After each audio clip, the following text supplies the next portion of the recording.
आऊज़ुबिल्लाहिमिनश्शैतानिर्रजीम बिस्मिल्लाहिर्रहमानिर्रहीम। तमाम देखने और सुनने वालों को ज़ीशान अज़हर की तरफ से बहुत प्यारा सलाम और बहुत प्यारा कहते हैं ना कि हम ज़िंदगी में आपसे जब मिलते हैं और एक दिन के बाद जब आपसे मुलाकात होती है तो हम ज़िंदगी में बहुत सारी चीज़ों को देखते हैं, बहुत सारी चीज़ों को हम सोचते हैं और बहुत सारी चीज़ों को हम फॉर्म करना चाहते हैं। और ज़िंदगी में होता वो ये जो अल्लाह तबारक व तआला की तरफ से हमें इशारा मिलता है या अल्लाह तबारक व तआला हमें किसी सिमत में लेकर जाता है। ज़िंदगी में बेहतरीन तरीका ज़िंदगी गुजारने का यही है कि आप ज़िंदगी में कैसे ज़िंदगी को लेकर चलते हैं, ना सिर्फ ज़िंदगी को लेकर चलते बल्कि ज़िंदगी को अल्लाह तबारक व तआला के बताए हुए असूलों पर लेकर जब चलते हैं। 5 वक्त की नमाज़ आप जब पढ़ते हैं और फजर की नमाज़ जब आप अदा कर लेते हैं तो अल्लाह तबारक व तआला तमाम दिन की ज़िम्मेदारी अपने ज़िम्मे ले लेता है। इसी के साथ आज के हमारे जो गेस्ट हैं वो हैं किसी तारुफ के मोहताज नहीं है, लेकिन ज़िंदगी में उतार चढ़ाव के लिए हम उनसे रब्ता करते हैं। ज़िंदगी के अगर हम बात करते हैं कि ज़िंदगी में क्या चीज़ें बेहतर होनी है तो सैयद अरशद अली हमारे साथ मौजूद है जो कि माहिर फल्कियात और माहिर रूहानियत है। आपको खुशामदीद कहते हैं। अस्सलाम वालेकुम। कैसे मिजाज हैं आपके? और जी इसी के साथ डॉक्टर तारिक हमारे साथ तशरीफ रखते हैं। डॉक्टर तारिक अस्सलाम वालेकुम। कैसे मिजाज हैं? अल्हम्दुलिल्लाह, आप सुनाइए? ठीक है। अच्छा जी, सैयद साहब आपसे सबसे पहला सवाल, 2025 की तबाहकारियाँ, 2025 में बहुत कुछ वो जिनको नज़र नहीं आता उन्होंने कहा कि काफ़ी ऐसी चीज़ें जो कि उनको गलत साबित भी करती हैं, लोग बड़ा मानते हैं उनको, जिसमें सबसे पहले उन्होंने कहा कि 2025 में दुनिया ख़त्म हो जाएगी और मुसलमानों ने भी बड़ा इस पर आँख बंद करके एतबार किया जो कि गलत था, क्योंकि अभी तक तो हमारी कोई निशानियाँ वाज़ेह ही ज़्यादा नहीं हुई जिस पे अभी जो क्या कहते हैं आपका सबसे पहला जो तौबा के दरवाजे का बंद होना या लोगों का दीन इस्लाम से दूरी का इख्तियार करना, यानी उम्रे पे ना जाना, पैसा होते हुए भी हज पे ना जाना, तो ये तमाम चीज़ें तो अभी बर्पा ही नहीं हुई हैं। अभी नहर फराद वैसे ही बह रही है। तो ये तमाम चीज़ों के बावजूद लोग उन पर बड़ा बिलीव करते हैं, जो कि मैं नहीं करता। मैं तो ऑन एयर कहता हूँ कि बीइंग अ मुस्लिम मैं तो बिलीव नहीं करता, लेकिन ये वाली चीज़ें कि पाकिस्तान के लिए 2025 जहाँ बुरा रहा वहाँ अच्छा अभी रहा, क्या कहेंगे इस बारे में? बिस्मिल्लाहिर्रहमानिर्रहीम। देखिए, सबसे पहले तो बात यह है कि दावा जो कर रहा है ये शिर्क है। कोई भी आप जब न्यूज़ सुनते हैं और जब उसमें कहा जाता है कि अगले 24 घंटे में बारिश होगी, तो अगर वो ये ना कहे ना कि बारिश का इम्कान है तो फिर वो दावा हो जाएगा। कहने का हो जाएगी तो फिर होना या ना होना वो मेरे रब की मर्जी है ना। आपका काम है कोशिश करना। तो आपको इल्म नजूम या इल्म फल्कियात ये सिर्फ एक गाइडलाइन देता है और ये मुशाहिदों का इल्म है। इसमें आप ये नहीं कह सकते कि ये हो जाएगा, ये हर पर्सन के लिए भी अलग है। तो 2026 जो आया है, जो 2025 की आपने बात करी, तो वो प्लैनेट मार्स का साल था, मार्स का मरीख का साल था, जदल का सितारा था। और आपने देखा कि हमने किस तरह दुनिया को अपनी ताकत दिखाई, क्योंकि वो मार्स था वहाँ के ऊपर। अगस्त में जब ये चीज़ें हुई हैं, मैंने उसमें भी प्रोग्राम से बताया था कि अब कामयाबी के रास्ते हैं, क्योंकि वो मार्स हमारी फोर्स को दिखाता है, हमारी विल पावर को दिखाता है। 2026 जो आ रहा है ना सर, ये सन का साल है और इसका मफरूद अदाद जो है 1 है, यानी कि जब जमा करेंगे तो 1 बनेगा। तो ये जो सन आता है ये दुनिया में उम्मीद और रोशनी लेकर आता है। सूरज जब सुबह निकलता है तो हमें एक नई ज़िंदगी मिलती है। तो ये उम्मीदों का साल है, खुशियों का साल है। और इस साल आप देखेंगे जब सन अच्छा होता है ना, सूरज अच्छा होता है, इंसान को विटामिन डी मिलती है ना फ्री में, फसल पकती है, विटामिन डी मिलता है, तो सन के असरात आपको मिलते हैं। तो हर आदमी इस साल ये कोशिश करेगा कि अपने आप को इम्प्रूव करे, अपने आप को बेहतर करे, चाहे वो किसी भी फील्ड में होगा, उसके अंदर तरक्की का रुझान बढ़ेगा। ये तो असल बात होगी। हाँ, थोड़ा सा आपको ये दिखेगा जो इस वक्त जो फेक चीज़ें हो रही हैं, जैसे कि ऑनलाइन काम आप देखते हैं, इसमें बहुत सारी चीज़ें फेक हो रही हैं, तो सन यहाँ पे आके इन चीज़ों को भी दबाएगा। बॉर्डर्स पर कुछ कशीदगी दिखेगी आपको, ठीक है। लेकिन अगर मैं बात करूँ कि इस सन जो रिप्रेजेंट करता है, वो इस साल आपको दिखाएगा कि AI डिजिटल जो है ये अमेजिंग ग्रोथ करेगा। इसके अलावा आप देखेंगे कि रियल इस्टेट यानी कि लैंड जो है ये अमेजिंग इसके हाई अप पोजीशन पे जाएगा। इसके अलावा मेडिकल, सन जो है वो मेडिकल को रिप्रेजेंट करता है, तो आप देखेंगे मेडिकल की जो फील्ड है इसमें बहुत तरक्कियां मिलेंगी। आपके जो मीडिया है, ड्रामे हैं, ड्रामों के अंदर और जो इंटरटेनमेंट की दुनिया, वहाँ भी आपको दिखेगा कि वो ज़्यादातर मेडिकल के ऊपर बातें करेंगे, फिजिकल एक्टिविटीज़ बात करेंगे, मेंटल इशूज़ पे बात करेंगे, क्योंकि सन का साल है ये। और इसी तरह से फूड इंडस्ट्री तरक्की करेगी इस साल। और इस साल जो ये नंबर बनता है 1 है, तो नंबर्स भी आपको बहुत काम करते हैं। कुरान में अल्लाह ने कहा कि कुल्ली शाइन आदाद, हमने हर चीज़ को आदाद में रखा है।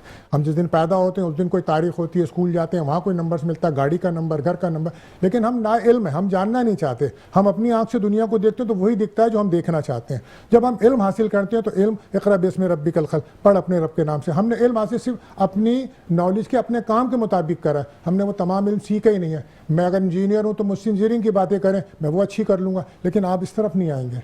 तो इल्म आपको बहुत कुछ सिखाता है। सन जो है वो दिखाता है मेडिसिन को। मैंने हमेशा कहा जो लोग अगस्त में पैदा होते हैं उनके लिए बेहतरीन प्रोफेशन मेडिसिन का है। मेडिसिन में वो इतने ग्रो करते हैं और आगे बढ़ते हैं। और इस तरह मेरे पास बहुत सारे ऐसे लोग हैं जिनको मैंने वहाँ बच्चों को वहाँ भेजा और वो वहाँ कामयाब नज़र आते हैं।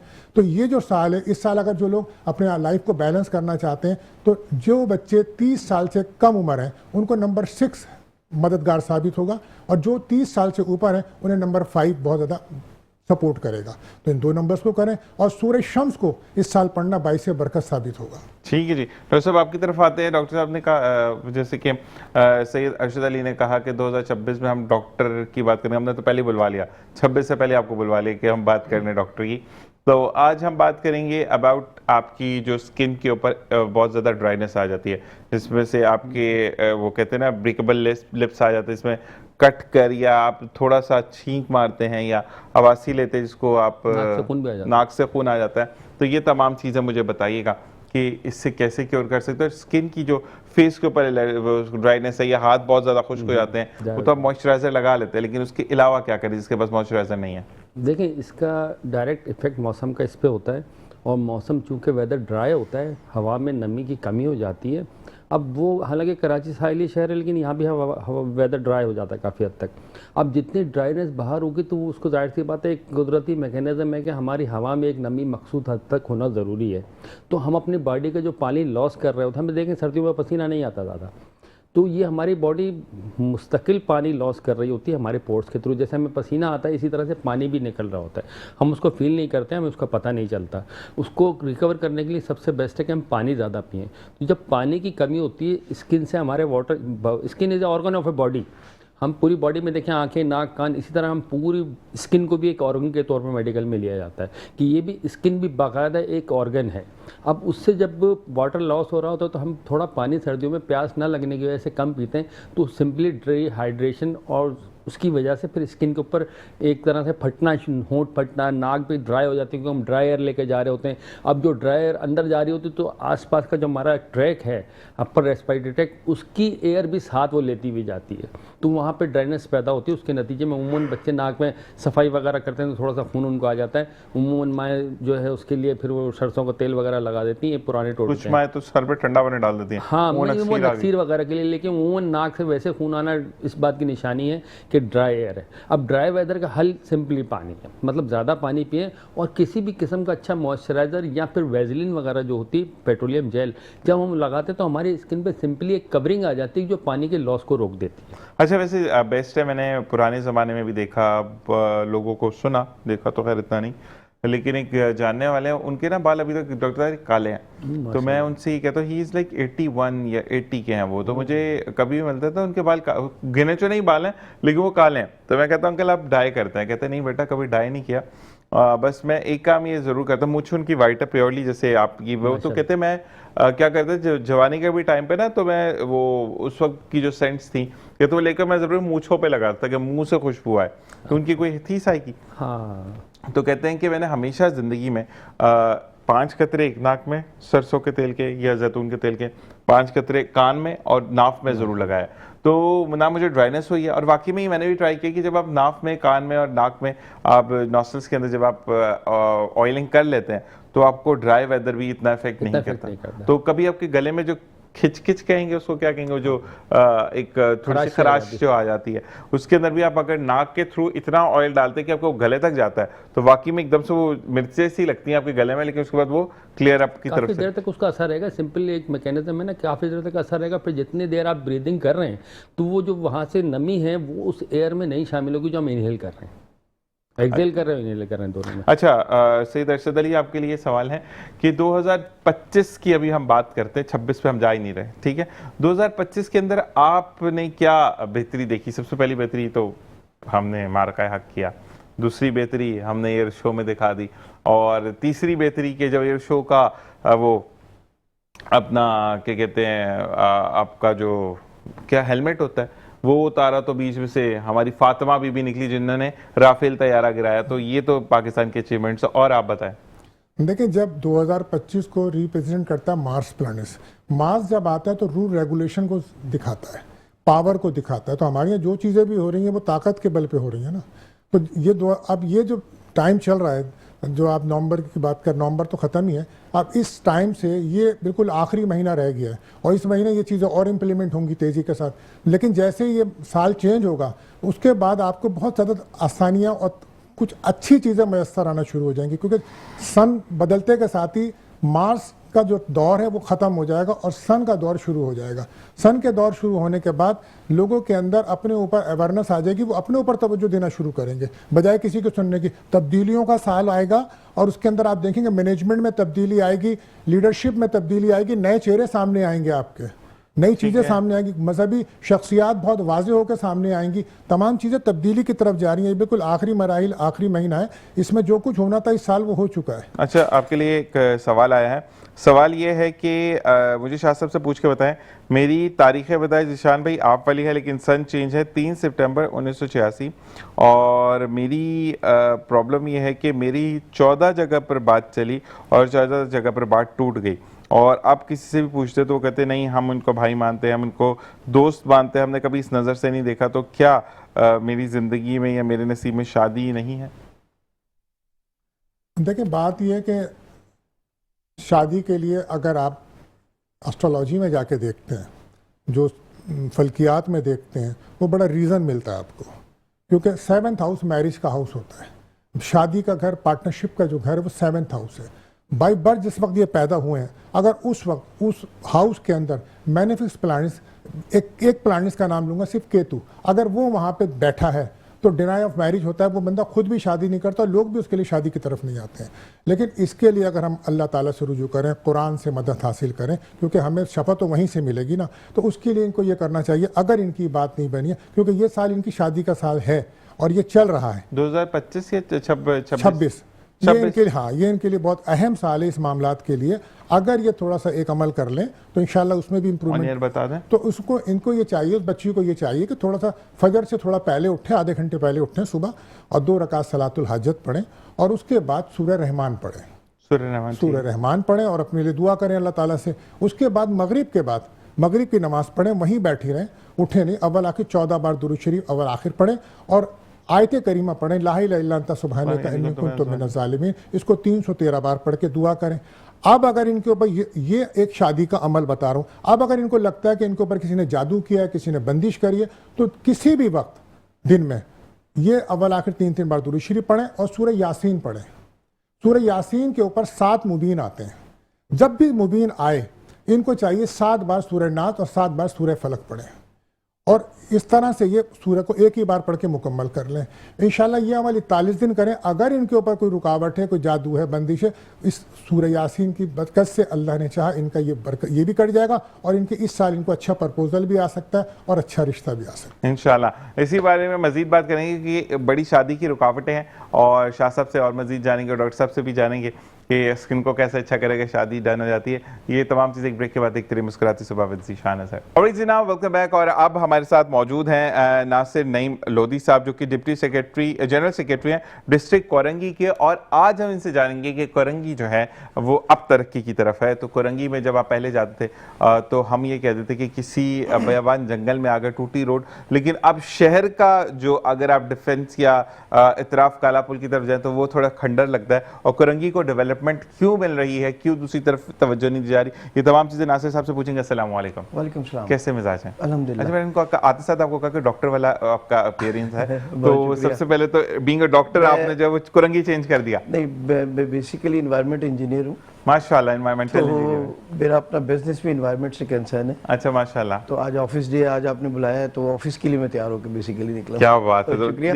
अब मैं एक तस्दीक कर दूं, नासिर रहीम मेरा नाम है और डिप्टी जनरल सेक्रेटरी हूँ। नासिर नहीम है? रहीम, ओके जी।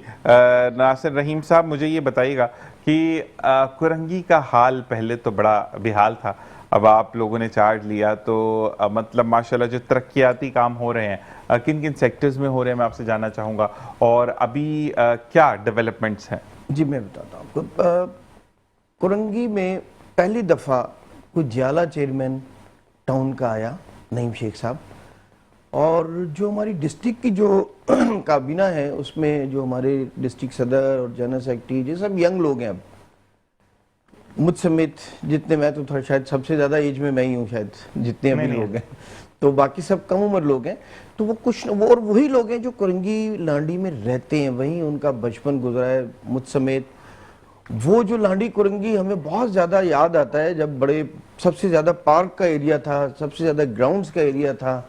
बदकिस्मती से उस पे जो कुछ जिस तरह बर्बादी हुई है वो सबके सामने है। लेकिन अल्हम्दुलिल्लाह एक बार फिर अवाम ने हम पर ट्रस्ट किया, एतमाद किया और वोट दिया, टाउन हमारा बना।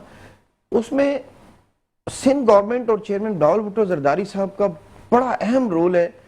जब इब्राहिम हैदरी का पहली दफ़ा वो जो फिशरीज तक जाने का रोड कंप्लीट हुआ तो चेयरमैन बिलावल भुट्टो जरदारी साहब खुद कुरंगी आए और उस रोड पे उन्होंने ड्राइव की और उसका इनोग्रेशन भी उन्होंने खुद किया। तो आप उसका अंदाजा करें कि वरना कुरंगी में डिफेंस के लोगों से पूछूं ना तो कुरंगी के बारे में जानते भी नहीं कि नदी के पार कोई इलाका भी है। तो वो चेयरमैन साहब का आप इंटरेस्ट देख लें कि उस आबादी में जो बिल्कुल नजरअंदाज थी, जहां मतलब ना सीवरेज का निजाम प्रॉपर था, ना पानी का प्रॉब्लम, और रोड और गलियां तो कहना ही क्या था। एक और जो सबसे अहम मसला था लांडी कुरंगी का वो था जब बारिश होती थी तो ये नदी का पानी रोड के ऊपर आ जाता था और ट्रैफिक बंद हो जाती थी, तो पूरा लांडी कुरंगी पूरे कराची से कट जाता था। इस कराची की बात कर रहे हैं, मेट्रोपॉलिटन सिटी की बात कर रहा हूं मैं, किसी दूर दराज के देहात की बात नहीं कर रहा हूं। वो शहर से बिल्कुल कट जाते थे और वो जो 40 साल 45 साल रहे उन्होंने कभी लांडी कुरंगी को कुछ नहीं दिया। पाकिस्तान पीपल्स पार्टी ने वहां पर कॉजवे ब्रिज जो बन रहा है अभी फाइनल उसके आखिरी मरहल में, अभी 2 दिन पहले भी वहां पे मीडिया मौजूद था मेरे साथ और हमने विजिट किया, तो बिल्कुल आखिरी मरहल में है।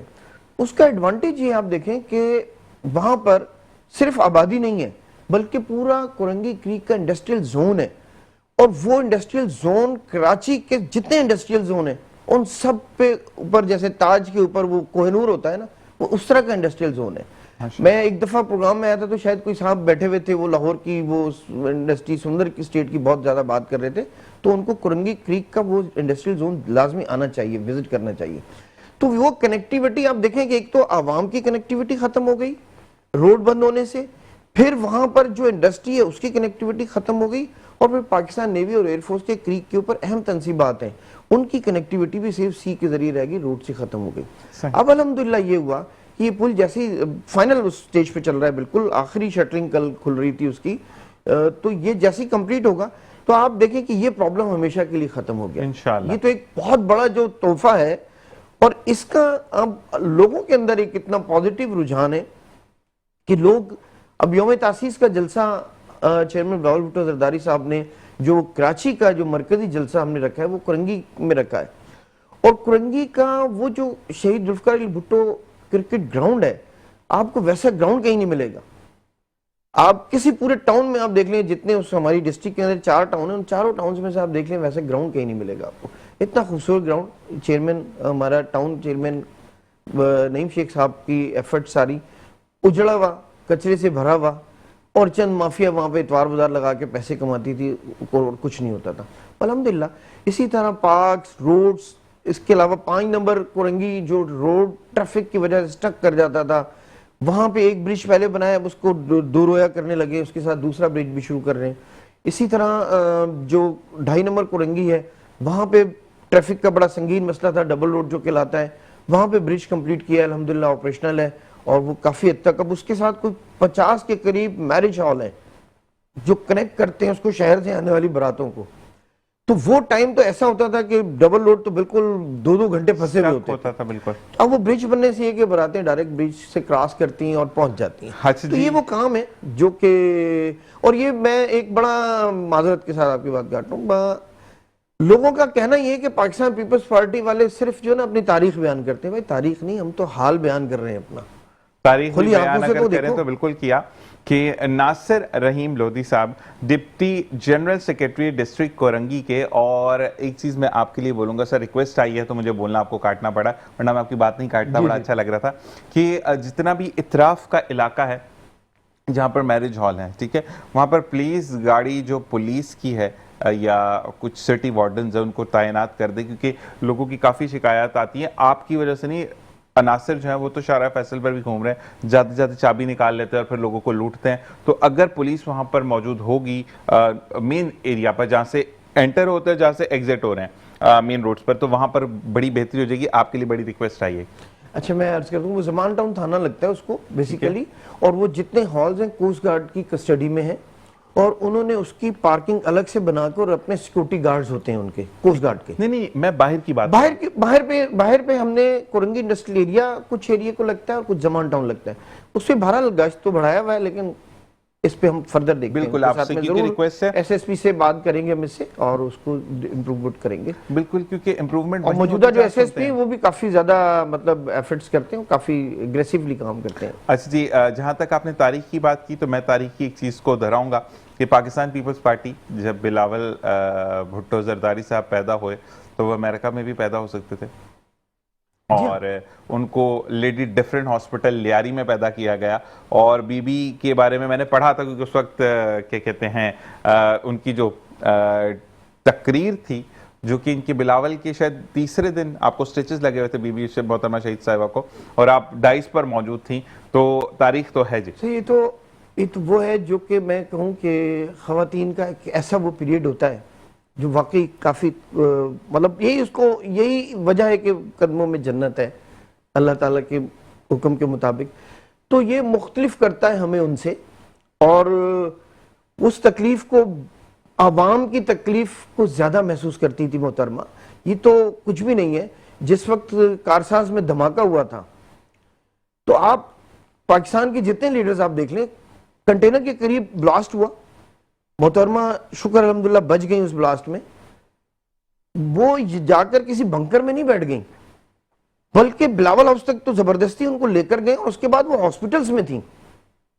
वो उन जख्मियों के पास जो कारकुन वहां पे जख्मी थे, जो शहीद हुए थे, बताएं कोई लीडर का बता दें। यहाँ तो लोग कॉल देते हैं और खुद घर के अंदर बैठे हुए होते हैं, उनके लिए कारकुनों को कहते हैं आप बाहर निकलें, लेकिन मोहतरमा ऐसे नहीं थी। खबरों ने लिखा, अखबारों ने लिखा था कि वो वाकई में बेनजीर थी, जी हाँ, उनको नाम का असर था।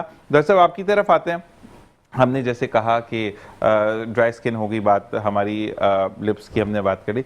अच्छा, स्किन टैंग हो जाती है, क्लियर कैसे होगी? देखिए, उसकी वजह ये होती है कि हमें धूप अच्छी लग रही होती है, हम थोड़ा धूप में ज़्यादा घूम लेते हैं। टैंक के लिए कि सबसे अच्छा जो इसको कहते हैं कि सनस्क्रीन आते हैं कुछ, ठीक है ना, इस पर स्किन प्रोटेक्शन के लिए। अगर आप घर से बाहर निकलते हुए अच्छा सा सनस्क्रीन इस्तेमाल करेंगे तो आपकी स्किन इतनी टैंग नहीं होगी। और फिर सबसे पहले शेड रख लें आप, पीके वगैरह या लेडीज़ के लिए तो अपना दुपट्टा होता है, थोड़ा सा अपने आप को कवर करके रखें फेस को। फेस ही सबसे ज़्यादा कंसर्न होता है, बाकी तो टैंकिंग चल जाती है। लेकिन डॉक्टर साहब आजकल लड़के अगर यूं करे तो सब कहते हैं मम्मी डैडी है, तो प्रॉब्लम ये भी आता है। अच्छा, एक चीज़ मुझे बताइएगा कि जो आपका स्किन क्या कहते हैं उसको, आपका बर्न स्किन नहीं, आपका सनस्क्रीन जो है वो आप जो गर्मियों में लगाते हैं, क्योंकि वो अगर ऑयली स्किन है तो डिफरेंट हो जाएगा ना वो सर्दियों में। तो देखें, सनस्क्रीन का मेन चीज़ ये है कि आपको अल्ट्रावायलेट रेज से प्रोटेक्शन देता है, ठीक है, जो हमारी टैनिंग के सबब बनती है। सिंपली इसका यही मकसद है। वो किसी भी सीजन में आप इस्तेमाल करेंगे, आपको सन तो नुकसान करता है, उसके अल्ट्रावायलेट रेज नुकसान करती हैं, तो उससे आप प्रोटेक्ट करेंगे अपने आप को। ये साए में चलें, थोड़ा सा अपने आप को प्रोटेक्ट करें, थोड़ा सा एरिया देख लेंगे, अगर साए में से निकल जाएँ तो इसकी बेस्ट प्रोटेक्शन यही है। और कुछ लोग तो आउटडोर काम करते भी बहुत कम ही है। हमारे यहाँ तो गाड़ी है, गाड़ी से ऑफिस, ऑफिस से फिर गाड़ी है, काफी बेचारे बाइक भी चला रहे होते हैं, रिक्शा भी उनके लिए चलाते तो हैं। ये बेस्ट तो मैं बिल्कुल उनके लिए कहूंगा कि करें नहीं, बेचारे सनस्क्रीन किधर लगाएंगे, तिब्बत क्रीम लगा के ना पटेल का, वो बड़ी अच्छी है, अल्लाह की कसम, वो उसमें बड़ा अच्छा वो सनस्क्रीन देती है। जी, बिल्कुल ऐसा ही होता है। लेकिन हमारे यहाँ देखें डिलीमा या हमारी जो खास तौर पे जो वो कहना चाहिए कमजोरी, हमें गोरा रंग पसंद है। ऐसा ही है, ये लड़की होनी चाहिए। अब रिश्ता ढूंढने जाएंगे, अब रिश्ते पे बात हो रही तो कहते हैं लड़की गोरी होनी चाहिए। अब काली बेचारी बैठी रह जाती है। अच्छा, लड़का अपना तारकोल होता है लेकिन लड़की गोरी चाहिए, कुछ भी हो, लड़की गोरी चाहिए। बिल्कुल ऐसे ही है। अच्छा डॉक्टर साहब, सुबह सुबह जब बच्चों को उठाते हैं तो उस वक्त सीने में बड़ा कंजेक्शन आ जाती है क्योंकि सर्दियां हैं, बच्चे नहीं जा पा रहे, तो उससे बचने के लिए क्या करेंगे बच्चे रेगुलर स्कूल जाएं? देखिए छोटे बच्चों को तो हम रिकमेंड करते होते हैं, अगर कंजेशन की बार बार प्रॉब्लम हो रही है और फ्लू भी बार बार होता है, सबसे पहले उनको फ्लू की वैक्सीन दे देनी चाहिए इस सीज़न में, या वैसे भी अच्छी है। सेकंड हम ये कर सकते हैं कि देखें अगर बच्चे को, छोटा बच्चा है 6 माह से लेकर 1 साल 2 साल तक का, और उसको बार बार ये प्रॉब्लम सर्दियों में खासतौर पर होती है, तो हम एक दवा आती है उसको कहते हैं मोंटीलुकास्ट, वो 4 mg के साशे वगैरह आते हैं, अगर शाम में बच्चों को देना शुरू करें काफ़ी हद तक ये नॉर्मल जैसे बच्चे नींद तो नहीं आती उससे? नहीं, नींद वगैरह कुछ नहीं। ठीक है, आपसे सर सवाल ये आया है कि अक्सर माओ को बड़ा खतरा रहता है कि बच्चे को नजर लग गई, बच्चा जैसा भी हो माँ को तो बड़ा अच्छा लगता है, तो मुझे ये बताएं कि अगर किसी माँ को ये खदशा है तो वो क्या करे? देखिए नज़र का जो ताल्लुक़ है वो ये है कि नज़र तो खैर लगती है, अपनी भी लग जाती है, अब प्यार करने वालों की भी लगती है। बहरहाल ये है कि नज़र के लिए सबसे जो बेहतर तरीका ये है कि आप सूरह नात और सूरह फलक सुबह शाम 3-3 बार पढ़ के अपने बच्चे पे दम करें, इंशाल्लाह इससे ज़्यादा बेहतर कोई अमल नहीं है।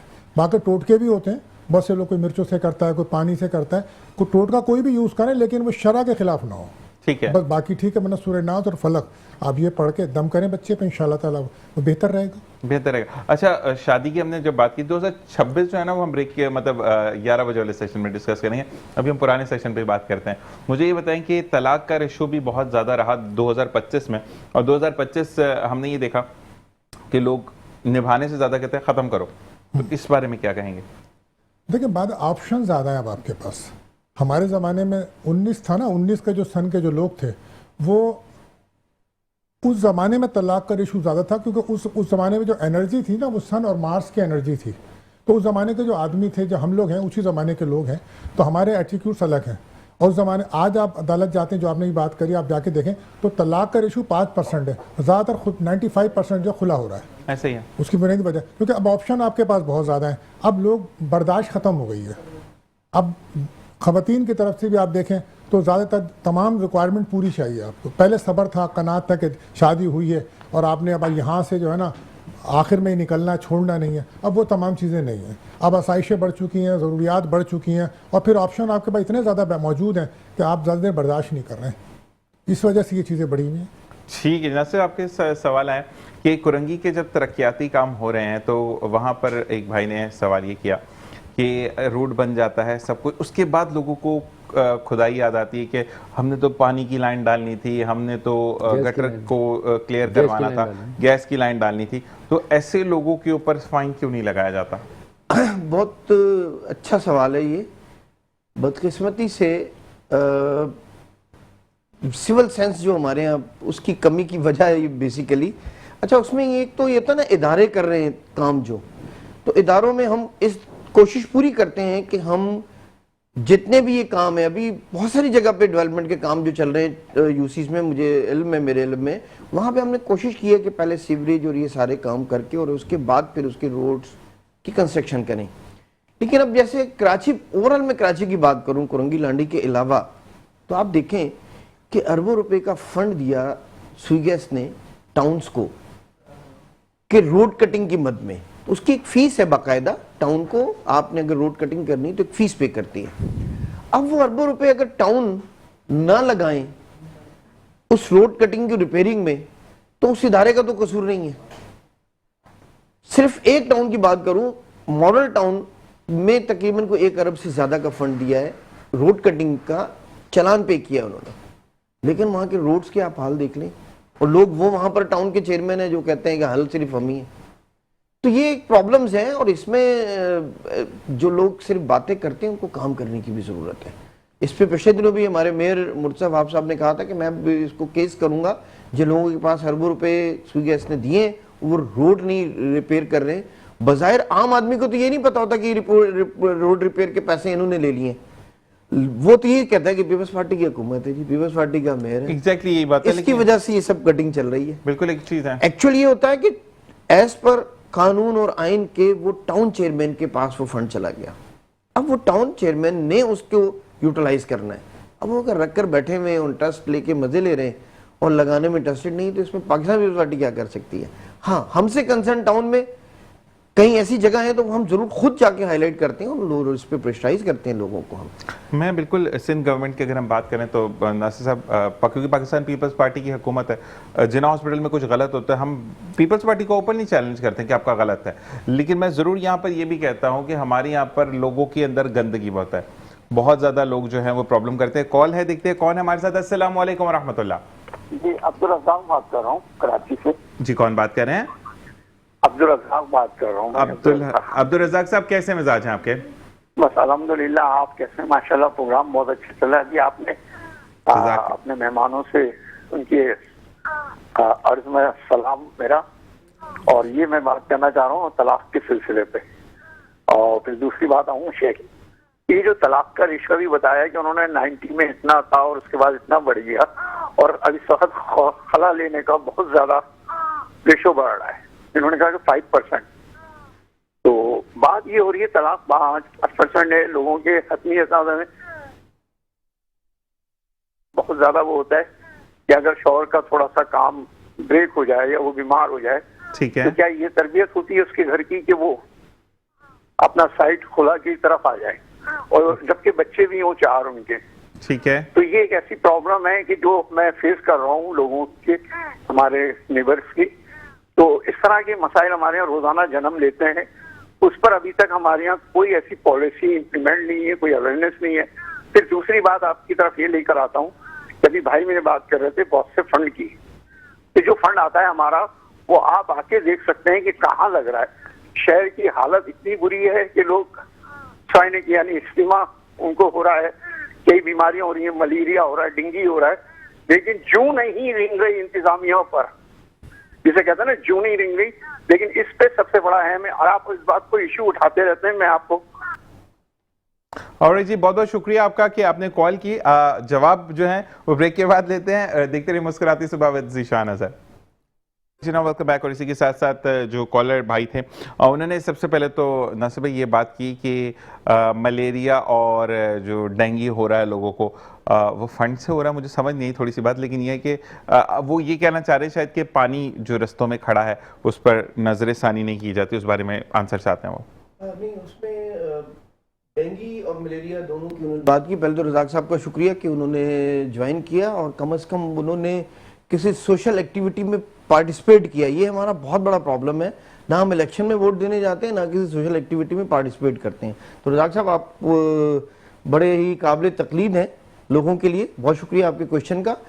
तो कंटिन्यू स्प्रे हो रहा है। अब हमारी जिम्मेदारी है कि हम अपने इलाके को, अपनी गलियों को अपने घर की तरह साफ रखें।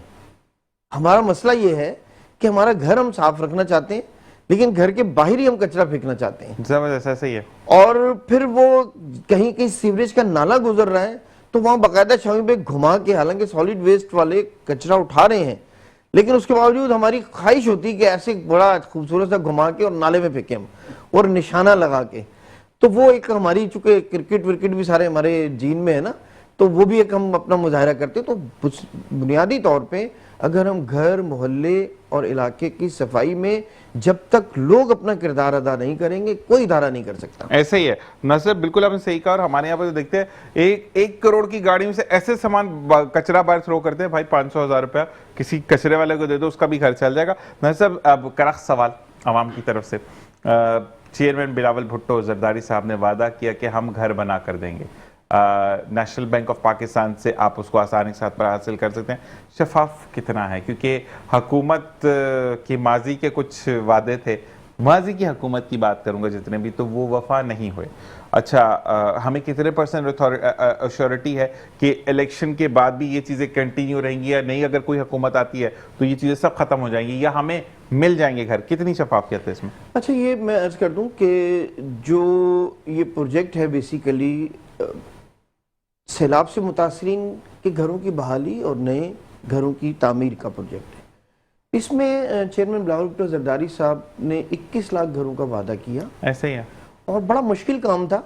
इसकी क्लैरिटी और इसकी शफाफियत बड़ा अहम मसला है बदकिस्मती से, लेकिन इसको बहुत ही खूबसूरत अंदाज में जो इसके प्रोजेक्ट डायरेक्टर हैं और बाकी जो टीम है, और इसके अंदर सियासी विल बहुत ज़्यादा है चेयरमैन साहब डायरेक्टली कंटिन्यू कांटेक्ट में रहते हैं मुराद अली शाह साहब के साथ और इस टीम के साथ।